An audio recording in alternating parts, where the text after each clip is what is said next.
ఇది కథ కాదు, ఇది ఇప్పటికీ ఎక్స్ప్లెయిన్ చేయలేని నిజం. హిమాలయాల్లో మనుషుల్లా కనిపించే భారీ ఫుట్ ప్రింట్స్ దొరికాయి. వాటిని చూసింది పర్యాటకులు కాదు, సైనికులు, బార్డర్ పెట్రోల్ డ్యూటీలో ఉన్నవాళ్ళు. ఆ ఫుట్ ప్రింట్స్ 30 ఇంచెస్ పొడవు, మంచులో స్ట్రెయిట్ లైన్లో కిలోమీటర్స్ పాటు ఉన్నాయి.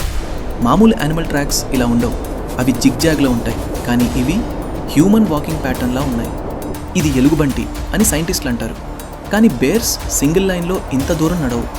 ఇంకో స్ట్రేంజ్ థింగ్, ఆ ట్రాక్స్ కొన్ని చోట్ల ఒక్కసారిగా మాయమైపోతాయి. హై ఆల్టిట్యూడ్లో ఆక్సిజన్ తగ్గిపోతుంది, బ్రెయిన్ సర్వైవల్ మోడ్లోకి వెళ్తుంది. చూసింది నిజమా లేదా ఇల్యూజన్ తెలీదు. DNA టెస్ట్ చేశారు.